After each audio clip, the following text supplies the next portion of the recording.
अस्सलाम वालेकुम। आज जो हमारा टॉपिक है वो फर्स्ट ईयर बायोलॉजी से है, जिसका नाम है लेवल्स ऑफ ऑर्गेनाइजेशन। इसमें हम डिफरेंट लेवल्स जो हैं ऑर्गेनाइजेशन के वो स्टडी करेंगे कि कौन कौन से ऑर्गेनिजम्स में किस तरह ऑर्गेनाइजेशन लेवल पाया जाता है।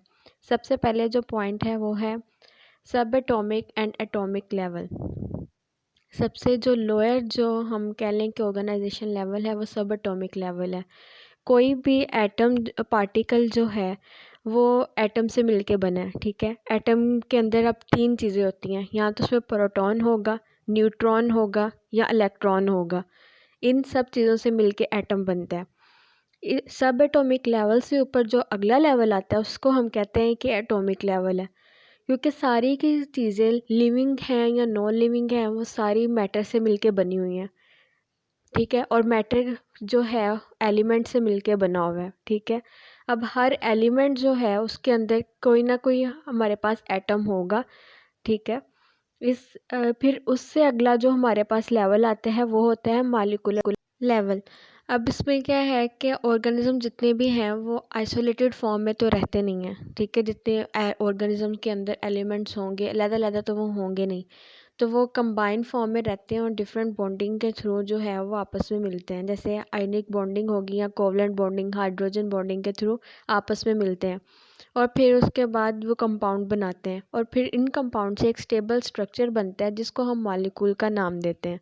डिफरेंट मॉलिक्यूल्स जो हैं वो पाए जाते हैं ऑर्गेनिजम्स में, जैसा कि हाइड्रोजन है, कार्बन है, ऑक्सीजन, फॉस्फोरस, सल्फर एक्सेट्रा। अब डिफरेंट बॉन्डिंग अरेंजमेंट्स जब ये शो करते हैं बायोलॉजिकल मॉलिक्यूल्स, तो उनको हम डिफरेंट बेसिस पे स्टडी करते हैं। जैसे मॉलिक्यूलर वेट के बेस पे अगर हम स्टडी करेंगे तो टू टाइप्स है मॉलिक्यूलर बेसिस के पे मॉलिक्यूलर लेवल की। नंबर वन है माइक्रो मॉलिक्यूल्स और दूसरा है मैक्रो मॉलिक्यूल्स। माइक्रो मॉलिक्यूल्स के अंदर वो मॉलिक्यूल्स आएंगे जिनका लो मॉलिक्यूलर वेट होता है, जैसे कार्बन डाइऑक्साइड है, वाटर एट्सेट्रा। और मैक्रो मॉलिक्यूल्स के अंदर ऐसे मॉलिक्यूल्स आएंगे जिनका हाई मॉलिक्यूलर वेट होता है, जैसे कि प्रोटीन्स हैं, स्टार्च है, ग्लूकोज है एट्सेट्रा। ये सारी चीज़ें जो हैं ये मैक्रो मॉलिक्यूल्स के अंदर आएंगी। फिर उसके बाद हमारे पास जो स्टेप है उसमें हम मॉलिक्यूल्स को दो टाइप में डिवाइड करते हैं, ऑर्गेनिक मॉलिक्यूल्स या इनऑर्गेनिक मॉलिक्यूल्स। ऑर्गेनिक मॉलिक्यूल्स वो मॉलिक्यूल्स होते हैं जिसमें हम कह लें कि कार्बन और हाइड्रोजन एट द मोमेंट दोनों एलिमेंट्स जो हैं वो पाए जाएंगे, जैसे ग्लूकोज हो गया, स्टार्च हो गया एट्सेट्रा। और इनऑर्गेनिक मॉलिक्यूल्स ऐसे मॉलिक्यूल्स हैं जिसमें कार्बन या हाइड्रोजन में से एक एलिमेंट या कोई भी नहीं होगा, जैसे कि वाटर हो गया। अगला जो लेवल है वो है ऑर्गेनेली एंड सेल लेवल। बहुत सारे माइक्रो मॉलिक्यूल्स और मैक्रो मॉलिक्यूल्स जो हैं वो कंबाइन होके जो सेल बनाते हैं और उनकी ऑर्गेनेलीज जो हैं वो बनती हैं। अब ऑर्गेनिजम्स जो हैं वो या तो सिंपलर होंगे या कॉम्प्लेक्स होते हैं। अगर ऑर्गेनेलीज जो हैं ऑर्गेनिजम्स जो हैं वो या तो मल्टी सेलुलर होंगे या यूनिसेलुलर होंगे। अगर वो मल्टी सेलुलर होंगे तो इनमें क्या होता है कि ज़ाहिर सी बात है सिंगल सेल से मिल के बने होंगे, जैसे अमेबा है, बैक्टीरिया है, पैरामीशियम। और मल्टी सेलुलर जो ऑर्गेनिजम्स हैं उनमें डिफरेंट जो सेल्स हैं वो पाए जाते हैं, जैसा कि प्लांट्स, एनिमल्स, ह्यूमंस एट्सेट्रा। अब जो ऑर्गेनिजम्स जैसे कि फंजाई हो गया, प्लांट्स और एनिमल्स हैं, इनमें ट्रिलियंस ऑफ सेल्स भी जो हैं वो पाए जाते हैं। बहुत सारे सब सेलुलर स्ट्रक्चर्स जो हैं वो भी सेल के अंदर होते हैं, जैसे कि माइटोकॉन्ड्रिया है, गोल्गी बॉडीज़ हो गई, राइबोसोम्स हो गए, एंडोप्लाज्मिक रेटिकुलम हो गए। ये सारे स्ट्रक्चर और फंक्शनली जो है इंपॉर्टेंट पार्ट प्ले करते हैं। अब सेल के अंदर जो कोई भी फंक्शन है या फंक्शन जो भी है वो कुछ स्पेशलाइज्ड स्ट्रक्चर्स हैं बॉडी के अंदर वो प्ले करते हैं। उन स्ट्रक्चर्स को हम ऑर्गेनेलीज कहते हैं। अब जो ये ऑर्गेनेलीज हैं इनमें क्या होता है कि लेबर ऑफ डिवीजन होती है, कि हर जो सेल है उसने अपना अपना काम करना है। अब प्रोकैरियोट्स जो हैं ये ज़ाहिर सी बात है सिंपल सेलुलर स्ट्रक्चर्स हैं, तो इनमें जो ऑर्गेनेलीज हैं या ऑर्गेनेली का लेवल है वो भी कम पाया जाएगा। जबकि जो यूकैरियोट्स हैं उन वो कॉम्प्लेक्स स्ट्रक्चर है, उनमें ऑर्गेनाइजेशन का लेवल भी हायर होगा और ऑर्गेनेलीज जो हैं वो ज़्यादा होंगी और मेम्ब्रेनस स्ट्रक्चर भी जो है वो ज़्यादा हो गया। लेकिन अगर हम सेल्स मेम्ब्रेन की बात करें तो वो यूनिसेलुलर और मल्टीसेलुलर दोनों में पाई जाती है। नेक्स्ट जो टिश्यू लेवल आता है उसमें क्या होता है कि सिमिलर सेल्स जो हैं वो अपने आप को लूज शीट्स में या बंडल्स में इस तरह अरेंज कर लेंगे कि सबका जो फंक्शन है वो एक जैसा ही होगा, एक ही फंक्शन जो है वो सारे परफॉर्म करेंगे।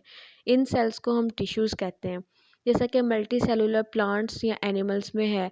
एग्जाम्पल इसके है कि जो मसल टिश्यू होते हैं उनका काम कंट्रैक्शन ही है या मूवमेंट ही है। आगे जाइलम टिश्यू जो प्लांट्स में होते हैं उन्होंने वाटर कंडक्शन करनी है। ग्लैंडुलर टिश्यूज़ जो होते हैं सिक्रीशन कॉज करते हैं, जैसे कि टीयर्स वगैरह हो गए। इसके अलावा जो फ्लोएम सेल फूड कंडक्शन में हेल्प करते हैं। नेक्स्ट है organ and system. Different tissues जो हैं जिनका एक जैसा या रिलेटेड फंक्शन होगा वो क्या करते हैं, आपस में कंबाइन करते हैं और एक स्पेशलाइज्ड फंक्शन जो है वो परफॉर्म करते हैं और साथ ही ऑर्गन्स बनाते हैं। जैसे कि स्टमक है, ये एक ऑर्गन है, इसका क्या फंक्शन है कि ये फूड डाइजेशन में हेल्प करता है। इसमें कुछ ऐसे टिश्यूज़ होते हैं जो फूड डाइजेशन में हेल्प करते हैं। अब जो स्टमक है इसमें एक एपिथेलियम टिश्यू होता है जिसने क्या करना होता है कि गैस्ट्रिक जूस जो है वो प्रोड्यूस करना होता है।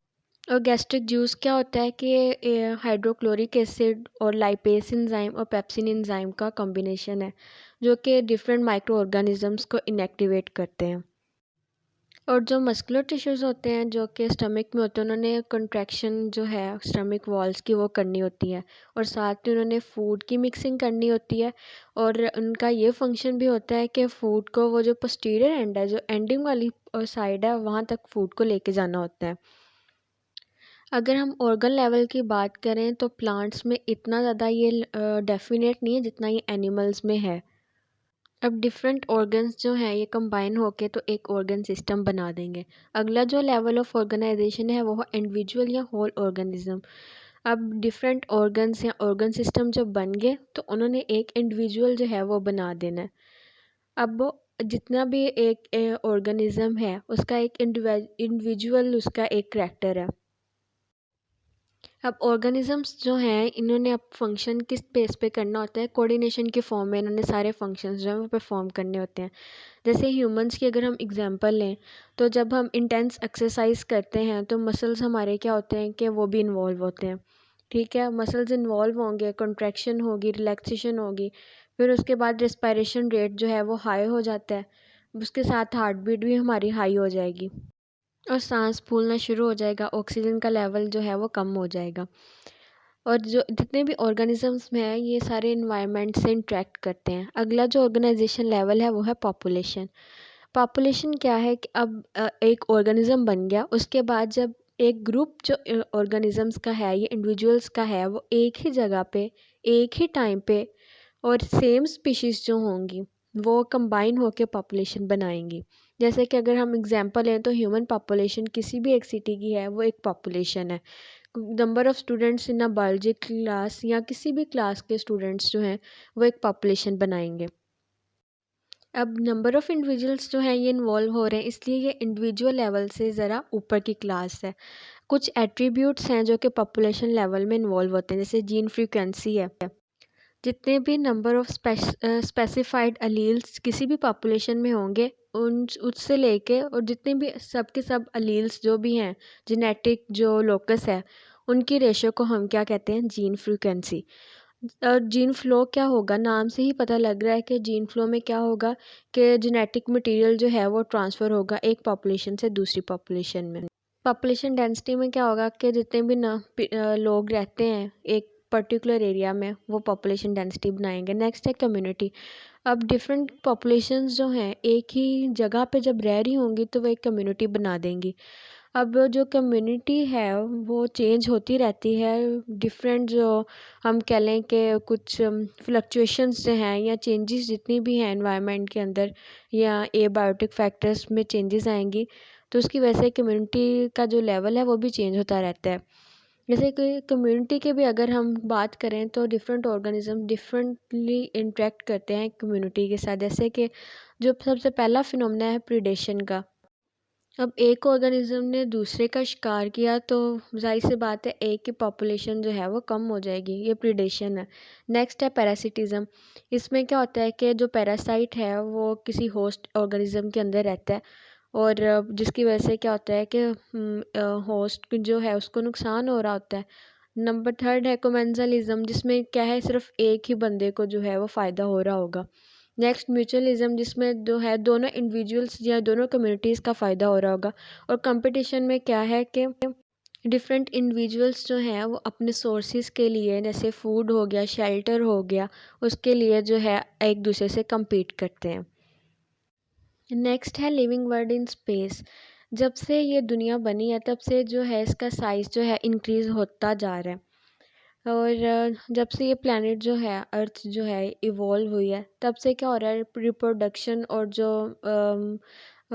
इसका साइज़ है वो इंक्रीज़ होता जा रहा है। आज के दौर में अब अगर हम देखें तो लिविंग ऑर्गेनिजम्स जो हैं वो पूरी दुनिया में ही फैले हुए हैं। जैसे कि हम ह्यूमंस हैं, या अगर हम प्लांट्स की बात करें तो डिफरेंट वैराइटीज़ हैं एनिमल्स की। अगर हम इस डिस्ट्रीब्यूशन की बात करें कि ये जितनी भी वैरायटी है, तो ये जो डिस्ट्रीब्यूशन है ऑर्गेनिजम्स की स्पेस में, इसके लिए हम एक पर्टिकुलर टर्म जो है वो यूज़ करते हैं जिसको हम बायोम कहते हैं। बायोम क्या है कि ये पर्टिकुलरली एक ऐसी रीजनल कम्युनिटी है जो क्लाइमेट से पर्टिकुलरली डिफ़ाइन होती है। अगर हम अपने आसपास देखें तो हमें पता लगता है कि एक जो मेजर टाइप का एक प्लांट है उसने डिटरमिन करना है कौन कौन से प्लांट्स और एनिमल्स जो हैं उस एक पर्टिकुलर एरिया पे रहेंगे।